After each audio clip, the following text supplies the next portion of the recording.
The wanted poster crumpled in Lewis Covington's fist the moment he saw her name on it.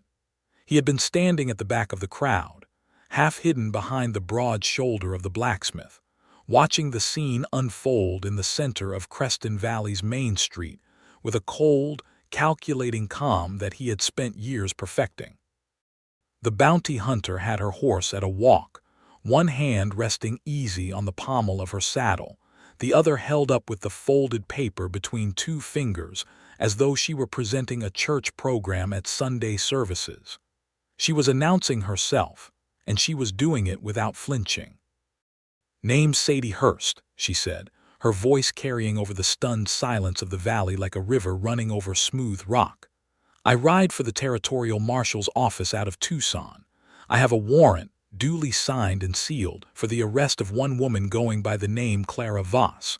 The charge is armed robbery and the murder of a Wells Fargo agent in Yuma, Arizona Territory on the 14th of March, 1882. The crowd did not move. Lewis felt the silence the way he felt a coming storm in his chest, in the tightening of every muscle along his shoulders. He looked at the faces around him. Old Reverend Hatch with his white beard and his eyes that had seen 40 years of hard living. Mabel Prout, who ran the dry goods store, clutching her apron with both hands. The Delgado brothers pressed together like two sides of a barn door. And Clara herself, standing 3 feet from the edge of the crowd, visible to anyone who looked, not running, not hiding, just watching the bounty hunter with a kind of exhausted resignation that broke something in Lewis's chest to witness. "Clara Voss," Sadie Hurst said again, her eyes now moving through the crowd with the practiced precision of a woman who had learned to read people for a living. "I know she's here. The trail doesn't lie." Lewis stepped forward. He did not plan it.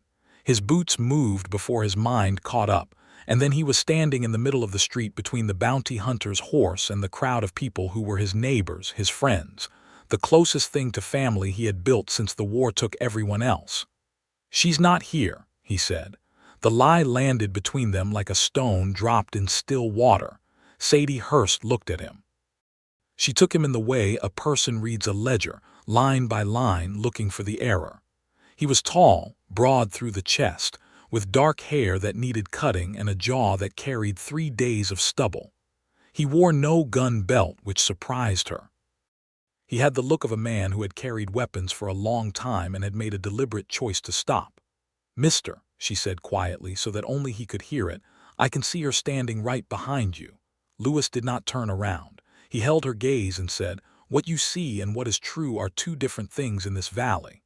That was the moment everything changed.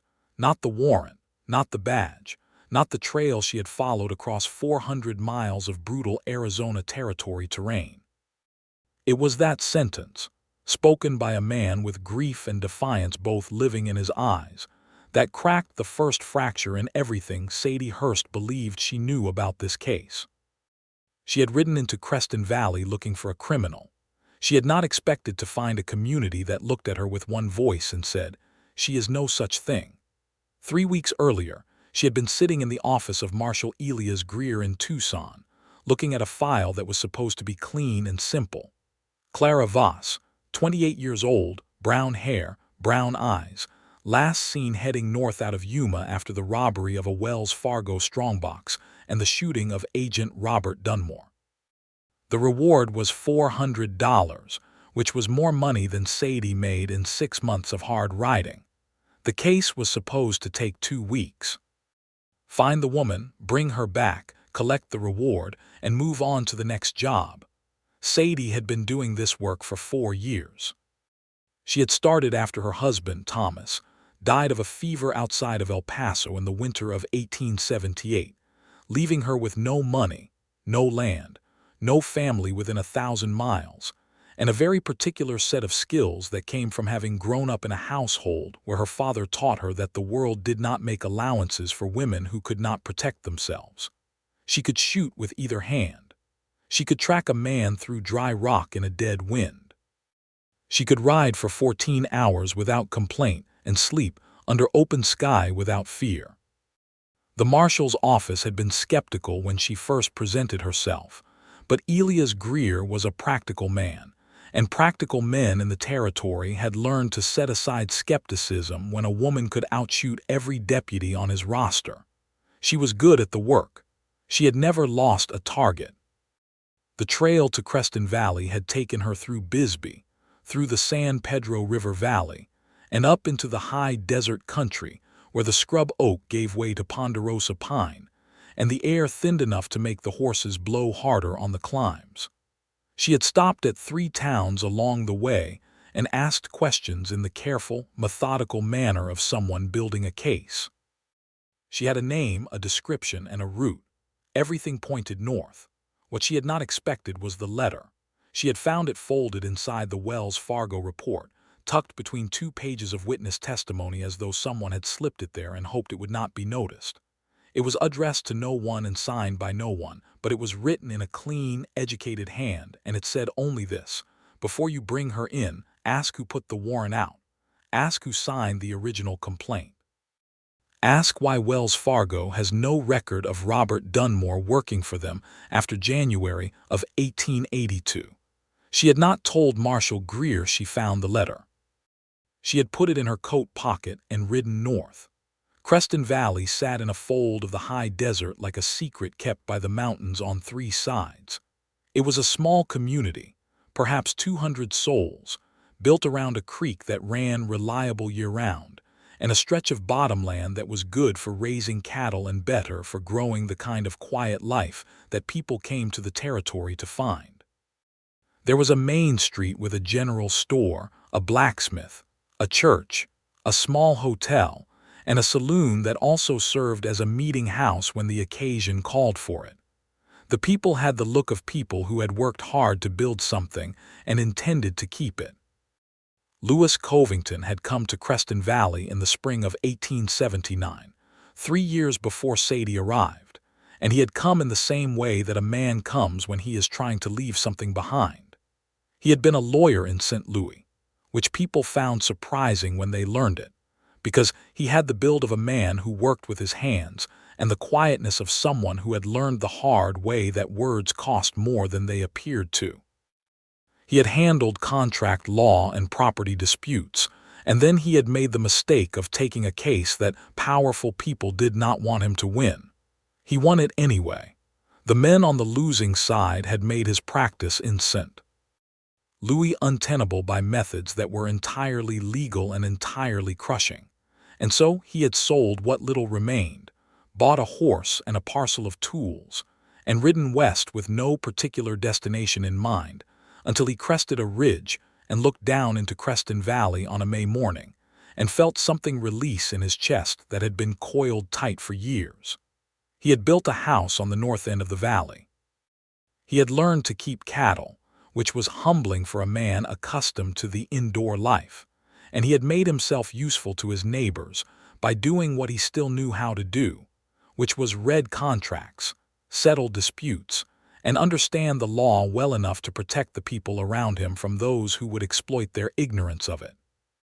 Clara Voss had come to the valley 8 months after Lewis, in the fall of 1879, and she had come the way many people in the territory came to places like Creston Valley, frightened and alone, and carrying a story she did not immediately share. She had settled in quickly, found work helping Mabel Pruitt at the dry goods store, and proven herself over 3 years to be one of the most reliable and generous members of the community. She taught the children to read on Sunday afternoons in the church hall. She helped nurse the sick when the influenza came through in '81. She organized the collection when the Delgado family lost their barn to fire. Nobody in Creston Valley believed she had killed anyone. Lewis believed it least of all, because he was one of the very few people in the valley to whom Clara had told her actual story. And her actual story involved a man named Garrett Hollies, which was a name that Lewis recognized from his time in St. Louis, because Garrett Hollies was the kind of man whose name appeared in connection with things that went wrong for people who could not defend themselves. Sadie stood in the middle of the main street with the afternoon sun cutting long and hot across the valley floor, and Lewis Covington had just told her that what she saw and what was true were 2 different things. She could have pushed past him. She had the legal authority. She had the warrant. She had the badge that Marshal Greer had pinned to the inside of her coat, because she had learned that in some places it was safer to produce it only when necessary rather than wear it as a target. She could have ridden into that crowd and taken Clara Voss by the arm and put her on a horse and ridden back to Tucson, and that would have been the end of it. But the letter was burning in her coat pocket. "I'd like to speak to someone in authority in this town," she said, keeping her voice even and her eyes on Lewis. "You're speaking to him," said old Reverend Hatch from somewhere behind Lewis's left shoulder. Sadie looked at the Reverend, then back at Lewis. "You the sheriff?" "No," Lewis said. "We don't have a sheriff. I'm the closest thing to legal counsel this valley has got." "A lawyer," she said, and something shifted in her expression that Lewis could not quite read. It was not contempt, which was what he expected. It was closer to something that looked impossibly like relief. "Come inside," Lewis said. "I'll hear what you have." The saloon was dim and smelled of sawdust and tobacco, and Sadie tied her horse at the rail and followed Lewis through the swinging doors with her hand nowhere near her weapon, which she noted she did not have to make deliberately, because she genuinely had no intention of drawing on anyone in this valley until she understood what she was dealing with. She sat across from Lewis at a corner table, and she looked at him, and he looked at her, and for a moment neither of them spoke. She was younger than he had initially thought, perhaps 27 or 28, with dark red hair pinned under a wide-brimmed hat that had seen better days, and eyes the color of deep river water, green shot through with gray. Her face was weathered in the way that outdoor work weathers a person, but it had not hardened in the way that cruelty hardens a face. There was something in her expression that was exhausted and sharp at the same time, the look of someone who had been doing a very difficult thing alone for a very long time. Lewis put his hands flat on the table. "How long have you been working this case?" 3 weeks. "And before you came here, did you read the entire file?" She reached into her coat and pulled out the letter. She set it on the table between them. Lewis looked at it. He looked at her. "Where did you find this?" "Tucked inside the Wells Fargo report, between witness testimonies." "Did you put it there?" "I did not." "Did Marshal Greer know about it?" "I didn't tell him." Lewis leaned back in his chair and ran a hand through his hair and looked at the ceiling for a moment the way a man does when he is calculating the distance between where he is and where he needs to be. Then he looked at her again. "Garrett Hollies," he said. She had not expected him to say that name. Her eyes sharpened. "You know him?" "I know of him, from St. Louis before I came west. He's a man who buys influence the way other men buy cattle. He moves money through legitimate fronts, and he uses legal instruments to destroy people who get in his way. What's his connection to this case?" "Clara Voss was engaged to him," Sadie said quietly. "She told someone in Bisbee, a woman who runs a boarding house. The woman told me without any prompting because apparently Clara stayed there for 2 nights on her way north and was distressed enough that the boarding house owner remembered her clearly 3 years later. Clara broke the engagement and ran. Hollies apparently did not take that well." Lewis said nothing for a moment. Then he said, "Clara told me she had been engaged to a man who was dangerous. She did not tell me his name. She said she ran because she was afraid he would find her." "He found her," Sadie said. "He found her by engineering a warrant." The word sat between them like a stone on a cold morning. Sadie felt the weight of it settle fully onto her shoulders for the first time, the full understanding of what she had almost done, what she had ridden 400 miles to do, what the letter in the file had been trying to warn her against. "Robert Dunmore," she said. "The Wells Fargo agent. I need to find out if he was real." "I can help with that," Lewis said. "I still have contacts in St. Louis who can send telegrams to the right offices. If Hollies fabricated the victim, there will be a record gap somewhere. There always is." "Why would you help me?" she asked. It was a direct question, and she asked it directly, which Lewis found he appreciated more than he expected to. "Because Clara is my friend," he said, "and because what's being done to her is unjust, and I don't tolerate injustice when I can prevent it." And because, he added after a pause, you didn't ride past that letter, you could have. Most people in your position would have. She looked at him for a long moment. I'm not most people in my position. No, he said, I can see that. Outside, the valley settled into the amber quiet of late afternoon. Inside, two people who had spent years building walls around themselves sat across a narrow table with a dangerous letter between them, and neither of them moved to end the conversation. The next morning came in pink and gold over the eastern ridge, and Sadie was awake before it, sitting on the small porch of the hotel room that Lewis had arranged for her with the understanding, which he had communicated clearly to the town at the meeting held in the saloon the previous evening, that she was not here to take Clara, but to investigate the legitimacy of the warrant, and that the community would extend her the courtesy of honest cooperation while she did so. The meeting had been tense. Mabel Prout had not been welcoming. The Delgado brothers had been openly hostile until Lewis talked them down with the calm patience of a man who had spent years managing arguments in courtrooms. Clara herself had sat in the corner with her hands folded in her lap and said nothing, only looked at Sadie with eyes that were neither hostile nor afraid, only very, very tired. Sadie had not tried to arrest her, not that night. She had looked at Clara across the room and said, I'm not here to hurt you. I need you to trust that long enough to let me find the truth. Clara had said, the truth is that I am not a murderer. Then help me prove it, Sadie had said. That was the agreement. Now Sadie sat with her morning coffee, which the hotel owner's wife had brought out without being asked, and she looked at the valley in the early light and tried to remember the last time she had sat somewhere that felt like this. Like a place where people had genuinely built something together. Like somewhere worth protecting. She had been moving for so long, from job to job, from town to town, that she had almost forgotten that places like this existed. Lewis found her there at 7 in the morning, carrying his own cup, and he sat in the chair beside her without asking whether she minded, which she found she did not. I sent the telegrams last night before the office closed, he said.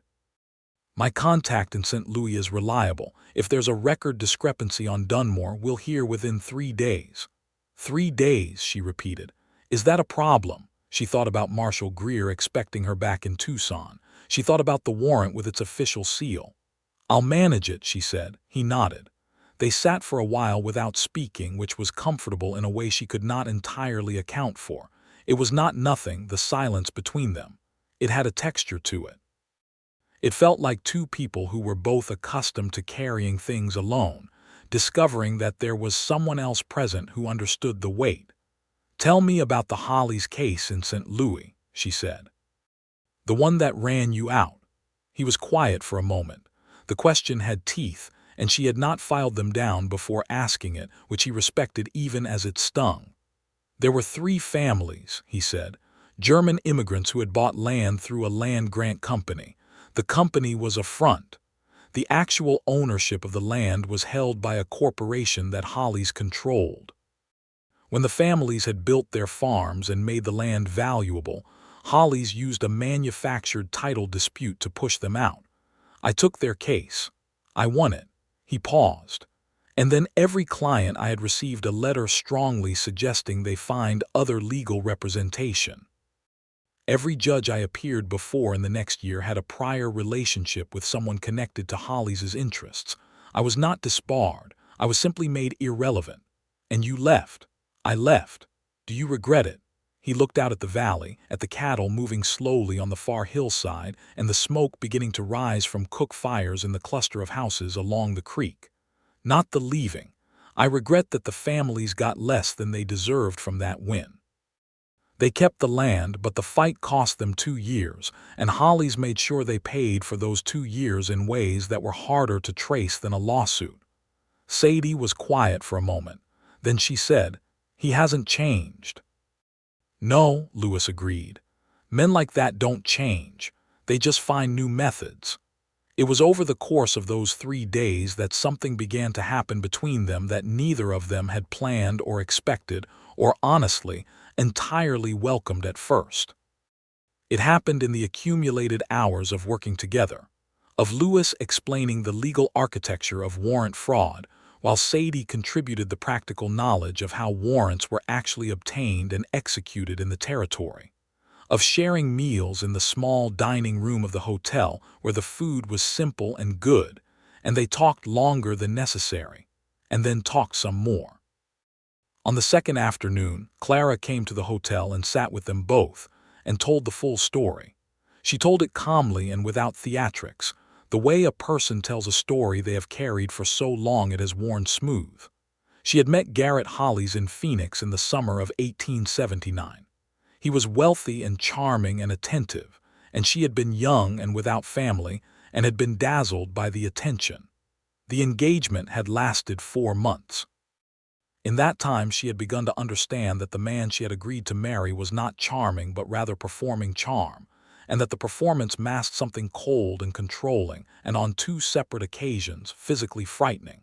She had broken the engagement and left Phoenix with 2 days' notice and everything she could carry. She had ridden to Bisbee, stayed 2 nights, and then come north. She had never looked back because she had been too afraid to. "The robbery in Yuma," Sadie said carefully. "Were you in Yuma in March of 1882? "I have not been south of Tucson since I came north in '79, Clara said. "Do you have anyone who can verify your whereabouts on the 14th of March last year?" Clara thought. "I was here. I was in the valley. I helped deliver Elsa Delgado's 3rd child on the 12th of March. The baby was late and the labor was long. I stayed in that house for 4 days. Lewis looked at Sadie. "3 witnesses minimum who can verify she never left." "That's an alibi," Sadie said. And she felt something shift inside her, some final piece falling into place, because she had known the warrant was wrong, but knowing it and having it be provably wrong were 2 different things. And now, the second condition was also met. The telegraph response came on the afternoon of the 3rd day. Lewis's contact in St. Louis had done extraordinary work in a short time. Robert Dunmore had been employed by Wells Fargo in their Yuma office until January of 1882, at which point he had resigned and taken a position with a private freight company that was, according to the contact's research, a subsidiary of a holding company that connected, through 2 layers of ownership, to Garrett Hollies. Robert Dunmore was not dead. He was living in Nogales. He had been paid to appear in a deposition, claiming to have been robbed and shot by a woman matching Clara Voss's description. Sadie read the telegram twice. Then she folded it carefully and put it in her coat pocket next to the original letter, and she looked at Lewis across the table and said, "I need to go back to Tucson." Something in his face changed quickly and quietly, in the way a landscape changes when a cloud passes over the sun, and she noticed it even though he did not intend for her to. "With Clara?" he asked. "No," she said. "Without Clara, I need to take this to Marshal Greer and I need to force the issue of the warrant. I need to get it overturned. And if Greer is connected to Hollies," she had been thinking about that, "then I go over Greer's head. I go to the territorial governor's office. The evidence is documented. The alibi is documented. A fabricated warrant is a serious criminal act, and if Hollies has bought influence with the marshal's office, that is an even more serious criminal act, and there are levels of authority above Greer that cannot all be in Hollies' pocket." "It's a long ride back to Tucson," Lewis said. "I've made it before." "Alone?" She looked at him. He was looking at his coffee cup with a studied casualness that was not convincing. "Yes, alone," she said. "I ride alone. It's how I work." "It's a different thing to ride toward someone who doesn't know you're coming," Lewis said, still not looking up. "It's another thing entirely to ride toward someone who might know about that letter and who might decide that the simplest solution is to make sure you don't arrive." She opened her mouth to say that she could handle herself, because she could, and she had been handling herself for 4 years without anyone's help, and then she closed her mouth again because he was not wrong. If Hollies had a connection to the marshal's office, and the letter suggested that he might, then Greer might already know that she had deviated from the expected timeline. And a woman riding alone through 400 miles of territory with documentary evidence of a fraud scheme was not the same as a bounty hunter making a routine delivery. "You'd want to come with me," she said. It was not entirely a question. "I'm a lawyer," he said. "That documentation needs to be presented by someone who knows how to present it. Greer can dismiss a bounty hunter's complaint more easily than he can dismiss a formal legal brief. And you're willing to leave the valley for however long this takes. Clara is my friend," he said simply. And then he looked up from the coffee cup and met her eyes, and the thing that had been building between them for 3 days was very present in that look, acknowledged by both of them without either of them saying it directly. "And I'd feel better knowing you made it there safely." Sadie did not say what she wanted to say, which was that she had not felt anyone concerned about her safety in 4 years, and that the feeling of it was strange and warm and slightly terrifying. Instead she said, "Can you be ready to ride at dawn?" "I'll be ready," he said. They told Clara that evening. Clara looked at both of them for a long moment, and then she looked specifically at Sadie and she said, "You came here to arrest me and now you are risking yourself to prove my innocence." "I came here to do my job," Sadie said. "My job is to uphold the law. The law is being violated by the people who issued this warrant." "Thank you," Clara said quietly. She reached out and put her hand over Sadie's. "Both of you." They left at dawn on the 4th day. The valley sent them off with a strange kind of ceremony that was entirely unplanned, people simply appearing in the early morning light to watch them go. Mabel Prout from her porch, the Reverend from the church steps, the Delgado brothers on horseback at the edge of the road. Clara stood in front of the hotel and watched them ride away, and Sadie looked back once and found that her throat was unexpectedly tight. The trail south was long and the desert did not offer comfort. They rode through country that was beautiful in the way that dangerous things are beautiful, wide and clean, and indifferent to human trouble. The saguaro stood like sentinels on the hillsides. The hawks rode the thermals in slow circles above the washes. The sky was so blue it was almost painful. On the first night they made camp in the shelter of a red rock formation that blocked the wind, and Sadie built the fire while Lewis tended the horses, and they ate jerked beef and hard biscuit that Mabel Prout had pressed on them at the last moment, and they talked in the way that people talk when they are tired and the fire is warm and the dark is very large around them. He asked her about her husband. She told him about Thomas, about the 2 years they had had together before the fever, about El Paso and the bleak winter and the long road out of it. She was matter-of-fact about it because she had learned to be, but she watched Lewis's face and saw him receive it not as information but as something he was genuinely allowing to land, to mean something to him which was rarer than she would have expected. She asked him if he had ever been married. "No," he said. He was quiet for a moment. "I was engaged once, before St. Louis, before the Hollies case. She ended it when it became clear that my principles were going to cost me a comfortable career." He said it without bitterness. "She wasn't wrong from a certain perspective. I did lose the career. She just didn't want to wait and see what came after." "Something came after," Sadie said. "Something came after," he agreed, and looked out at the desert dark, and she could not tell if he meant the valley or this particular moment or something else entirely. The second day was harder. The terrain turned rough 20 miles north of Tucson, where the trail dropped through a series of dry washes that in the rainy season would have been dangerous, and in the dry heat were simply brutal on the horses and the riders. They stopped at midday to rest the animals and sat in the thin shade of a Palo Verde tree and drank from their canteens. "When this is over," Lewis said, not looking at her, watching a lizard navigate the pale dirt between 2 rocks, "what do you do?" "The next job," she said, "and the one after that. The one after that," she paused, "that's the work." "Is it what you want?" She considered the question seriously, which she owed it because he had asked it seriously. "It was what I needed," she said. "When Thomas died and I had nothing, I needed something that used what I had instead of mourning what I'd lost. I needed to be moving. I needed to feel capable." She was quiet for a moment. "I've been moving for 4 years, and I'm not sure I've stopped to ask whether I still need to be." He looked at her then, and she found she could not look away. There was something in his face that was careful and hopeful at once, the expression of a man who was not going to say what he was thinking but could not quite hide that he was thinking it. "The valley is a good place," he said finally. "I know it is," she said quietly. "I can see that." They reached Tucson on the afternoon of the third day. The city was larger than Creston Valley by several orders of magnitude, a territorial capital in the making, with brick buildings going up alongside the older adobe structures and the constant activity of a place that believed it was becoming something. Sadie knew the streets. She had been based here long enough to have a room at the Saguaro Hotel that she kept year-round against her occasional returns.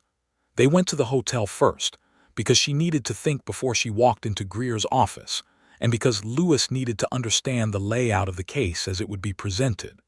They sat in her room, which was small and clean and held very little of her, and spread the documents across the bed and organized them into the order of argument. The telegram from St. Louis. The letter found in the file. The record of Clara's alibi witnesses, which Lewis had gathered and written out in formal affidavit form before they left the valley, signed by the Delgado family, by Reverend Hatch, by Mabel Prout. The documentation linking Dunmore to Hollies' corporate structure. And finally, the gap in the Wells Fargo employment record that showed Dunmore had ceased to be a Wells Fargo employee 2 months before the alleged robbery he claimed to have suffered. "This is enough," Lewis said quietly. "Is it enough to convict Hollies?" "Not yet, but it's enough to invalidate the warrant. It's enough to compel an investigation. And once an investigation opens, Hollies' structure starts to unravel because it depends on the people inside it not being scrutinized." "If Greer is compromised," Sadie said, "then we present to the territorial governor's office directly. I know the name of the deputy governor's legal counsel. He was a colleague of mine in St. Louis before everything happened. He is not a man who would be comfortable with what Hollies has done." She looked at him. "You've been planning this since the telegraph came in." "I've been thinking about it," he said. "You're good at this." He smiled, and it was the first time she had seen him smile fully, without reservation, and it did something entirely unwelcome and entirely welcome to her composure. "I'm good at the law," he said. "I have not always been good at knowing when to use it." They went to Marshal Greer the following morning. Greer was a thick-necked man in his early 50s who had the look of someone accustomed to being the most important person in any given room. He received them in his office with the wary courtesy of a man who does not know yet that he is in trouble, but can sense that something has arrived that he did not send for. His eyes moved over Lewis with visible calculation and returned to Sadie with something that was not quite friendly. "Miss Hurst," he said, "you're overdue. Where is the Voss woman?" "She is in Creston Valley," Sadie said. "She will remain there pending the outcome of this conversation." She put the documents on his desk. She watched him read.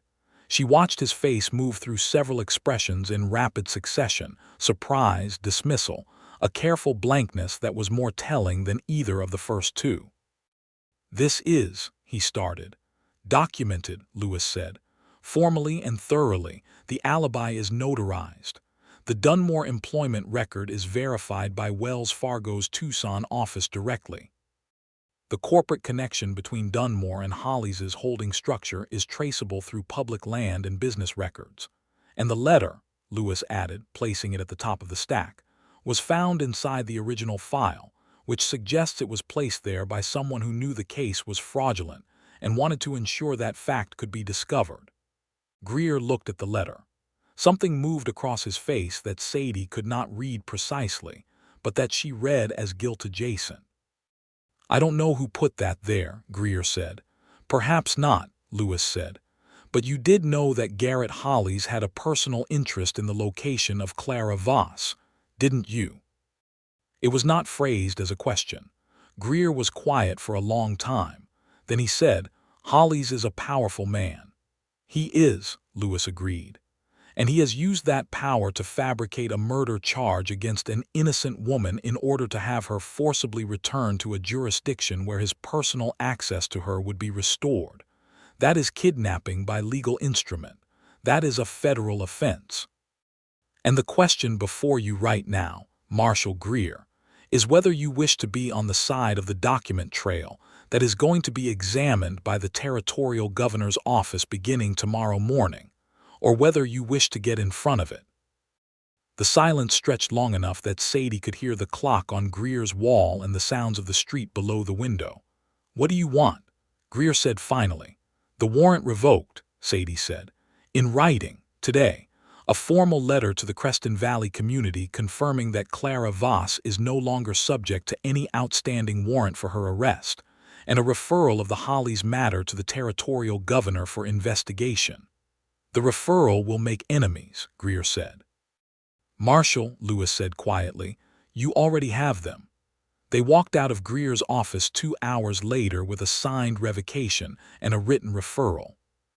The afternoon air was warm and smelled of dust and horse, and the particular dry heat of Tucson in April, and Sadie stood on the boardwalk outside the marshal's office and looked at the documents in her hand and felt something so unfamiliar she needed a moment to identify it.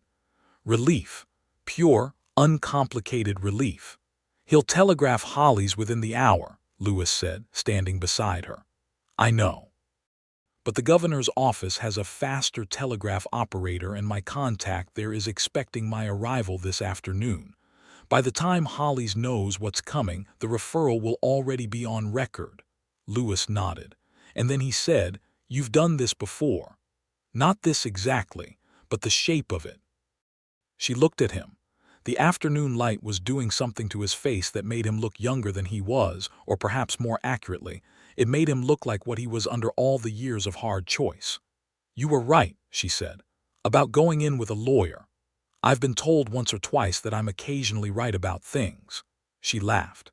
It surprised her, the sound of it, because she had not laughed easily or often in years, and it came out now with a naturalness that felt like something reclaimed. He looked at her when she laughed, and there was a warmth in his eyes that she could not pretend she did not see. They delivered the referral to the governor's office by 3 in the afternoon and spent an hour with the deputy governor's legal counsel, Lewis's former colleague from St. Louis, who received the documentation with the focused attention of a man who recognized both its legal weight and its political implications, and who promised a formal investigation to begin within the month. By the time they were done, the sun was getting low and long over the city. Sadie took her horse to the livery and came back to find Lewis sitting in the hotel dining room with 2 plates of actual food in front of him, roasted chicken and potatoes and something green that might have been the only vegetable she had seen in a week, and a bottle of red wine that was probably not very good but was present, and she sat down across from him and for a long moment just looked at the food and felt the full weight of the past week settle onto her. "It's done," he said. "For now," she said.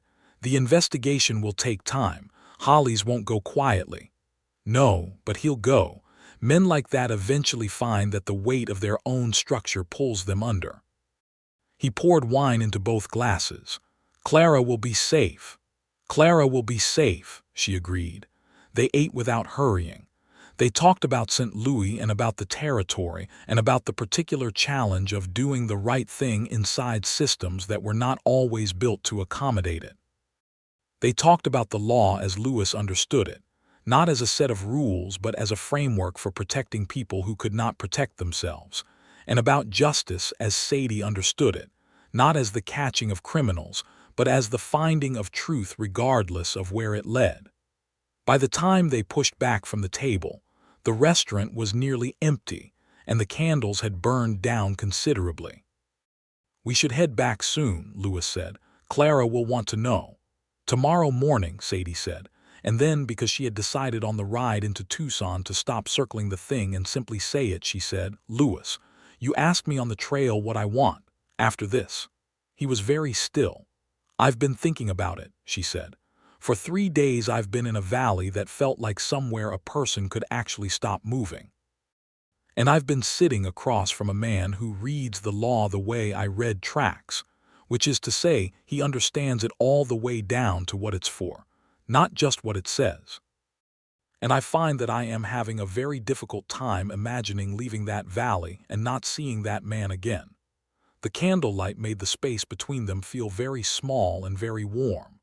"Sadie," he said, and the way he said her name, careful and certain at once, made something in her chest ache with how much she had not known she was missing until he said it like that. "I know I don't fit neatly into anything," she said. "I know that a woman who carries a badge and rides 400 miles alone is not the straightforward kind of addition to a valley that's built on quiet living.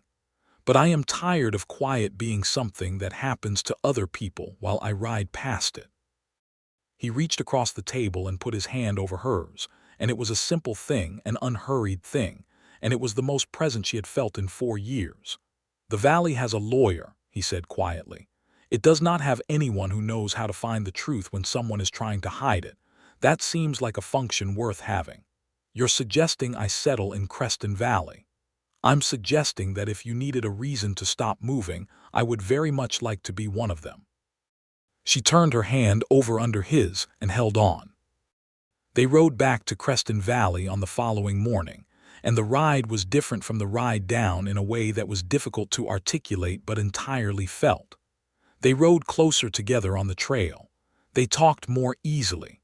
Once, on a long flat stretch where the trail was wide enough, their horses drifted close enough that his knee almost touched hers, and neither of them corrected it. The valley received them on the afternoon of the 4th day back, coming down the northern approach with the creek visible below, and the house rooftops scattered along it. And Lewis felt the particular thing he always felt when he came home from anywhere, a releasing of tension across the shoulders, a recognition of something anchored. Clara was sitting on the steps of Mabel's store when they rode in, and she stood up when she saw them coming and put one hand over her mouth and stood very still until they were close enough for her to read their faces. "It's done," Sadie said from the saddle. Clara made a sound that was not quite a word and came to Sadie's horse and stood beside it with both hands pressed flat against her own chest, breathing slowly. Mabel Pruitt appeared in the doorway of the store. Then the Reverend came from across the street, and the Delgado brothers appeared from somewhere, and it happened the way things happen in small communities. Not in a rush, but in an accumulation, people coming toward news that had been waited for with a patience that cost something. Sadie dismounted and handed Lewis her reins and stood in front of Clara and said, "The warrant is revoked. You're free. Holly's is under investigation by the territorial governor's office. It will take time, but the documentation is solid. He will not be able to reach you through legal channels again." Clara looked at her for a long moment, and then she stepped forward and put her arms around Sadie, and Sadie, who had not been held by anyone in a very long time, stood still for a moment before she put her arms around Clara in return, and that was that. The valley celebrated in the modest way of people who were tired and relieved rather than triumphant. There was food at the saloon that evening, contributed by everyone who had anything to contribute, and there was the kind of noise that comes from genuine ease rather than forced festivity.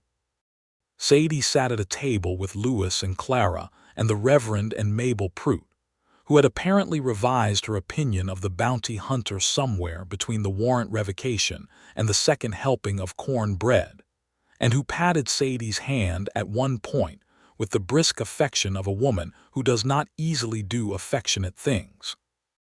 Later, when the evening had quieted and people were making their way home in the dark, Lewis and Sadie walked along the creek in the cool night air and talked about the future in the tentative, careful way of people who are being honest about hope after long periods of not having it. She would write to Marshal Greer and formally resign her position with the territorial marshal's office. She would take time to decide what came next, which was an unfamiliar luxury, and she intended to spend it well. The valley had need of someone who could investigate and negotiate and stand between its people and the kind of forces that occasionally came looking for them. She was suited to that in ways that no one else in the valley was. "It's not a bounty," Lewis said. "No," she agreed. "It's better." He stopped walking and turned to look at her in the darkness, and the creek made its quiet sound beside them, and the stars over the valley were extraordinary. "I know it has only been 2 weeks," he said. 11 days, she said. 11 days, he amended. I know that is not a long time by most measurements, but I have spent 15 years understanding the law, and I have spent 11 days understanding you, and I find that the second is more instructive than the first. She smiled, and even in the dark he saw it. That is possibly the most formal declaration of feeling I have ever received. I'm a lawyer, he said, and there was the smile again, full and unguarded. It's the language I have. Then let me give you a less formal one, she said, and she stepped toward him, and he met her half of the distance. And there, under the extraordinary stars of the Arizona Territory in the spring of 1883, they kissed for the first time, gently and then less so. And the creek ran on, and the night was warm, and neither of them was alone in it any more. The weeks that followed were the kind that people later pointed to when they tried to explain how things became what they became. Not dramatic weeks, not weeks of crisis or confrontation, but weeks of accumulation, of Sadie learning the rhythms of the valley and the valley learning her, of early mornings when she and Lewis sat on the porch of his house with coffee and worked through whatever needed working through, whether it was a boundary dispute between the Delgado brothers and the Kessler family to the north, or a letter from the governor's office with updates on the Hollies investigation. She wrote to her sister in New Mexico, the first letter in over a year, and was surprised by how much she had to say. She helped Clara establish a more formal record of the community's history, which Clara had been thinking about doing for years, a written account of who had come to the valley and when and what they had built, so that there was documentation of the community's existence that could not be easily challenged by outside interests. She spent an afternoon with Reverend Hatch, who was older than he looked and sharper than most people gave him credit for, and who told her things about the valley's early years that added texture to her understanding of what Lewis had built here, not just his own homestead but his presence, his consistent willingness to stand up at difficult moments. He came here looking like a man who had been defeated, the Reverend told her. He stayed like a man who had decided what he was for. What is he for? She asked. The Reverend smiled. Come back in 30 years and tell me what you think. In June, the news came from the governor's office that Garrett Hollies had been formally indicted on charges of fraud, conspiracy to commit false imprisonment by legal instrument, and bribery of a public official. Marshal Greer had been removed from his position pending the investigation, and a new marshal had been appointed to the Tucson office. Robert Dunmore had agreed to testify in exchange for reduced charges, which meant that the case against Hollies was substantial enough to proceed. Clara read the letter 3 times at the kitchen table in Lewis's house, where they had all gathered to receive it, and then she folded it carefully and set it in her lap and looked out the window at the morning light on the creek. Will he go to prison? She asked. If the testimony holds, Lewis said, which I believe it will. Dunmore has no reason to protect him now, and the corporate structure the governor's investigators have uncovered is damaging enough that Hollies' own business associates will want to distance themselves. And he cannot try this again, Sadie said. Not with the documentation on record. Any future action against you in any court would be reviewed in the light of the existing fraud case. He would be signing his own conviction. Clara nodded slowly. She looked at both of them. I have been afraid for 4 years, she said. I did not know how heavy that was until just now when some of it lifted. Sadie reached across the table and covered Clara's hand. Lewis proposed in September, on a Sunday afternoon when the valley was gold with the beginning of autumn, and the cottonwoods along the creek had gone yellow, and the air was cool enough to make a fire welcome in the evening. He proposed in the direct and unglorified manner of a man who had spent months thinking about exactly what he wanted to say and had arrived, after considerable deliberation, at the conclusion that the best thing was simply to say it. They were sitting on the porch, which had become their place in the way that particular spaces become particular to particular people, and he set down his coffee cup and turned to her and said, Sadie, I would like to ask you to marry me. Not because it is practical, though it is, and not because it solves any problem, though it does, but because I want to be in a house with you for the rest of my life, and I want to know that you are here when I come home, and I want to be the person who is there when you need someone to be there. And I am fairly certain that I will continue to want all of those things until I stop breathing." She looked at him for a long moment. "That," she said, "was considerably less formal than your previous declaration." "I've been practicing," he said. She said yes. She said yes, and he took her hands in both of his, and she leaned forward and kissed him and then leaned back and laughed. And the laugh was the real answer, the unguarded and unqualified yes of it, and the cottonwoods went on being gold in the afternoon light. They married in November in the Creston Valley church, in a ceremony performed by Reverend Hatch that was small and warm and attended by every person in the valley who could make it, which was most of them. Mabel Prout cried, which she would later deny. The Delgado brothers brought their fiddles and played afterward until the stars came out. Clara stood beside Sadie at the front of the church with a calm and genuine happiness on her face that was better than any toast she could have offered. Sadie wore a dress that she had ordered from a catalog 2 months before and altered herself, navy blue, with a high collar and proper sleeves, and she wore it with the same composure with which she wore everything, which was to say completely and without apology.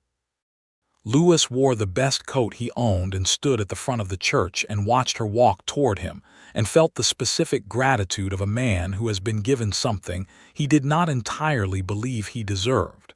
They said the words. They meant them.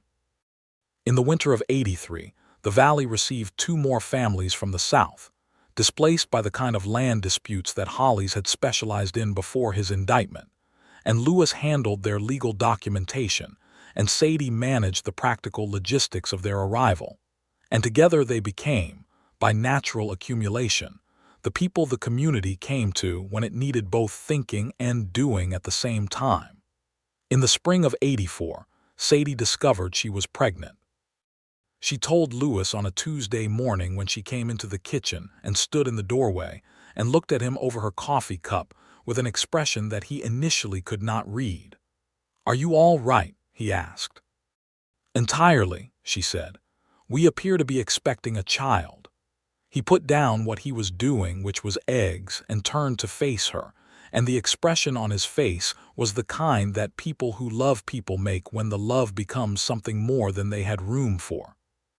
He crossed the kitchen in 3 strides and gathered her into his arms carefully, as though she were something valuable, which she received with the slight impatience of someone who did not wish to be treated as fragile. And then she put her arms around him too and held on, because here in the kitchen in the morning light was the life she had stopped believing she could have. Their son was born in November of 1884, a cold and clear morning when the first hard frost had settled on the valley floor. Lewis was present for all of it, which was not the universal custom of men in that era, but which he considered entirely non-negotiable, and he held the child before anyone else did except Sadie and Clara, who had attended the birth with the quiet competence she had developed over years of helping in such moments. They named him Thomas, for the husband Sadie had lost, which was Lewis's suggestion, offered with a care for what that name meant to her that she found she could not speak around for a moment when he offered it. Thomas Covington grew up in Creston Valley on the sound of the creek, and the smell of ponderosa on the high ridge, and his mother's voice reading case files aloud while she worked, and his father's voice explaining the law in the patient way of someone for whom the law was a living thing. The Hollies case resolved in the spring of '85. Garrett Hollies was convicted on 3 of the 5 charges against him, including the primary fraud charge, and was sentenced to 7 years in the territorial prison. Robert Dunmore received a suspended sentence in exchange for his testimony. Marshall Greer was formally dismissed from the Territorial Law Enforcement Service, but faced no criminal charges, which was not the outcome Lewis would have chosen, but was the outcome that the evidence supported. When the news arrived in Creston Valley, Clara read the letter in the general store with Mabel Prout looking over her shoulder, and then folded it and walked outside and stood in the main street in the afternoon light and breathed for a long moment. Sadie found her there. She came and stood beside her and said nothing because there was nothing needed. "It's really over," Clara said. "It's really over," Sadie agreed. They stood in the main street where, 3 years earlier, Sadie had ridden in with a warrant and a conviction that she knew what she was doing, and the valley had looked at her with a single voice and told her something different, and she had been wise enough, or perhaps simply honest enough, to listen. Clara eventually married a man named Peter Alcott who came to the valley in '86, a quiet and decent schoolteacher from Ohio who had come west for his lungs and stayed for the country, and fallen completely and obviously in love with Clara within 2 months of his arrival. The wedding was in the spring of '87, and Sadie stood beside Clara as she had done at Lewis and Sadie's own wedding, and the Reverend performed the ceremony with the same warmth, and the Delgado brothers played their fiddles again, and the valley went on being the thing it had decided to be. Lewis expanded his legal practice in '86 to include representation for the territory's Tohono O'odham community in a land boundary dispute that had been festering for years, which required him to travel to Tucson twice and to learn considerably more about territorial land law than he had previously known, and which resulted, after 14 months of sustained argument, in a settlement that restored access to a waterway that had been the subject of the dispute. He came home from the final Tucson trip with the settlement agreement in his bag and sat down at the kitchen table and said, "It's settled," and Sadie poured 2 glasses of the decent wine they had developed a habit of keeping in the house, and they toasted, and he told her everything, and she listened as she always listened, completely and with her full attention, which was one of the things he loved most about her, that she was entirely present when he spoke. In '87, their second child arrived, a daughter this time, born in August when the valley was dry and golden, and the cicadas made their noise in the evening, and the heat was something you simply moved inside of rather than fought. They named her Emma, a name that belonged to no one lost and was simply itself, and she came into the world with the same decisive quality that characterized both of her parents, loudly and on her own schedule. Sadie resumed her work in the valley through both pregnancies in a modified form, focusing on documentation and consultation rather than the long-distance riding that had been her primary mode when she worked for the marshal's office. She found that she did not miss the long riding. She found that the work she did in the valley was in many ways harder and more meaningful because it required her to live inside the consequences of it, to see the people she helped every day, to know whether what she had done had actually made things better in the long accumulating way that mattered. There were difficult years. 1888 was a drought year, and the creek ran lower than anyone in the valley could remember, and the cattle losses were significant. Lewis organized a mutual aid arrangement with 2 neighboring ranching communities that prevented any single family in the valley from losing everything, which was the law as he understood it at its best, not as written rule, but as the architecture of protection. Sadie managed the record-keeping for the arrangement with the precision of someone who had spent years building cases, and between the 2 of them, they held the thing together through a long and frightening summer.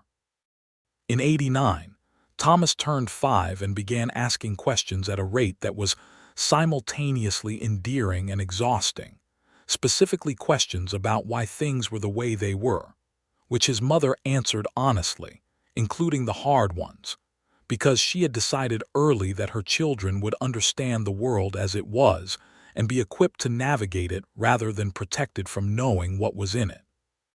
He asked her once, sitting in the kitchen while she was working on a letter, why she used to catch people for money. She set down the letter and looked at him seriously because he had asked seriously. "I believed I was finding people who had done wrong things and bringing them to account," she said, "and sometimes I was, but I learned that the system which sent people to find other people could itself be wrong, and learning that was more important than any of the jobs I did before I learned it." He considered this. "What made you learn it?" "This valley," she said, "and your father." Thomas nodded as though this confirmed something he had already suspected, and went back to whatever he had been doing with his collection of interesting rocks, which was considerable. Lewis, coming in from outside and having caught the last of this exchange, looked at Sadie across the kitchen with the expression she had come to understand as the one he wore when he felt something too large for a casual moment. "You know he's going to be a lawyer," Lewis said. "God help the territory," Sadie said, and they both laughed. In the fall of 1890, Sadie received a letter from the new marshal's office in Tucson, now under entirely different management following the reformations that the Hollies' investigation had catalyzed, asking if she would be willing to consult on cases involving warrant fraud and manufactured legal instruments, which had apparently become a more recognized category of crime in the wake of the Hollies' conviction and the subsequent examination of similar cases across the territory.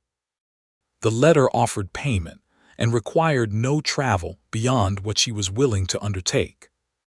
She discussed it with Lewis that evening, not to get his permission, which was never the dynamic between them, but because discussing things with Lewis was how she thought through them best, which was one of the things she had discovered about herself in the years of being married to someone who understood how to listen. "Take it," he said. "It's the work in the form that fits your life now. It might mean occasional trips to Tucson. I've survived your occasional trips to Tucson." "Barely," she said, which was a reference to the way he tended to overmanage the household in her absence, a tendency that the children had learned to exploit. She took the consulting arrangement. It suited her, and over the following years it grew into something that had its own shape, a recognized function that she performed from the valley, examining cases that were sent to her, providing written analysis, occasionally traveling to testify or to conduct an interview. She built a reputation in the territorial legal system as someone whose judgment on questions of warrant legitimacy was reliable, and whose personal history with the Hollies case gave her an authority that was difficult to argue with. Lewis expanded his practice again in 1891, taking on 2 junior associates who came from a law school that had opened in Tucson, young men who arrived in Creston Valley with more book learning than common sense, and who acquired the latter over 2 years under Lewis's patient instruction. Sadie's opinion of them was direct and honest, which they found initially alarming and subsequently invaluable. Thomas, at 7, was reading at a level that impressed everyone, and at a speed that alarmed the Reverend who had taken over informal educational duties from Clara, now Mrs. Alcott and busy with her own family. Emma, at 4, had decided that her older brother's books were less interesting than the outdoors, and showed an aptitude for the natural world that suggested an entirely different future from her brother's. The valley grew, slowly and carefully, as valleys in good country grow when left to their own momentum. 2 more families came in 92. The general store expanded. A second church was founded by a Methodist congregation that arrived from Kansas, and there was a brief and rather heated dispute about the placement of its bell tower that Lewis mediated with the same diplomatic patience he brought to everything. Garrett Hollies was released from territorial prison in the fall of 1892, 7 years early due to a general pardon that the territorial governor issued in his final months of office, a political act that caused considerable fury in Creston Valley and in Sadie specifically. She wrote 3 letters, one to the new governor, one to the territorial legislature, one to the law journal in Tucson that had recently begun publishing legal commentary. All 3 were different in form and tone, and all 3 said, in substance, that the early release of a man convicted of manufacturing false criminal charges against an innocent woman was an insult to the law and to everyone who had worked to make the conviction happen. The Law Journal published her letter. Lewis read it in the kitchen when the copies arrived from Tucson and said, not for the first time, that she was a better writer than she claimed to be. "I'm angry," she said. "Anger sharpens the sentences." "He cannot touch Clara," he said, "or you, or anyone in this valley." The documentation is permanent, the conviction is on record regardless of the pardon, and he knows that any action he takes against any person connected to the case will be examined under a microscope. The pardon does not erase what he is. It should not erase what he did, she said. No, he agreed. It should not, but the record exists. Clara knows who she is. You know what happened. I know it. The valley knows it. That is not nothing, Sadie. That is not nothing at all. She was quiet for a moment, and then she came around the table and he met her halfway, and she put her head against his shoulder, and he held her there in the kitchen in the ordinary midday light. And the anger did not go away entirely, but it settled into its proper place, which was the place where injustice lives inside a person who has decided to spend their life working against it rather than being destroyed by it. The years moved in the way that good years move, not slowly, not quickly, but with a texture and a continuity that make them feel, in retrospect, like a single sustained thing rather than a sequence of separate events. The children grew. Thomas became exactly the lawyer that Lewis had predicted, with his mother's directness and his father's precision, and the particular advantage of having grown up watching both of them work, understanding from the inside what the law was for and what it cost when it was misused.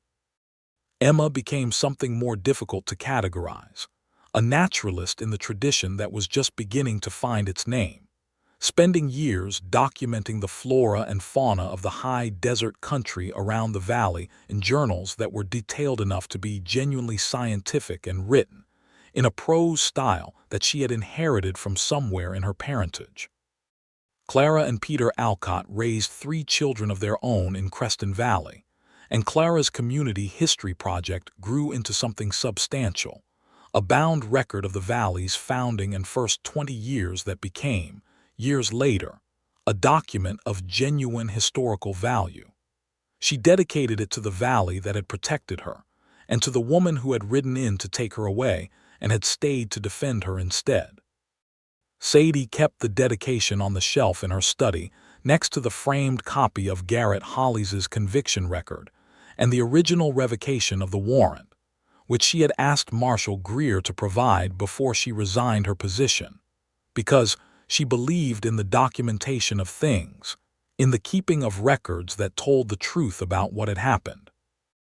On an evening in the autumn of 1898, 15 years after she had ridden into the valley for the first time, Sadie sat on the porch with Lewis in the cooling air, and they watched the valley settle into dusk. The creek made its sound below the house. The mountains to the east were purple and gray in the fading light. Inside the house they could hear Emma arguing cheerfully with Thomas about something that was probably not worth arguing about and arguing about it anyway, which was the thing siblings did. 15 years, Lewis said. 15 years, she agreed. And you have not once regretted stopping. She looked at him.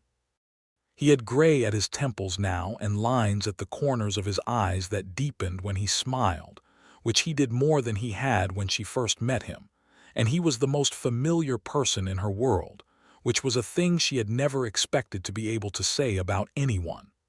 I regret nothing about this life, she said. I regret the years before it only insofar as they were years I was not here. He reached over and took her hand in the unhurried way he had always taken her hand, and they sat together in the evening watching the valley they had made their home become night. Inside, the argument between Emma and Thomas had resolved itself into laughter, which arguments between people who loved each other generally did. The stars came out over the Arizona territory the way they had come out every night of those 15 years, extraordinary and indifferent to human trouble. And below them the valley breathed its evening breath, and the creek ran on, and 2 people who had found each other in the middle of a confrontation that could have ended entirely differently held hands in the dark, and were, quietly and completely, home. Sadie had ridden into the valley looking for a criminal. She had found instead a community that said she was no such thing, and a man who said it loudest and first, standing in the middle of the main street with no weapon and no plan except the conviction that what was being done was wrong and he intended to say so. She had found something that she had given up expecting. She had found the place where she belonged. And in the morning, when the first light came over the eastern ridge and the coffee was on, and the children were not yet awake, she would sit on this porch with Lewis Covington, the man she had married and made a life with and loved in the full, complicated, daily specific way that love becomes when it has years and honesty to grow in, and they would watch the light arrive over Creston Valley, and it would be enough. It would be more than enough. It would be everything.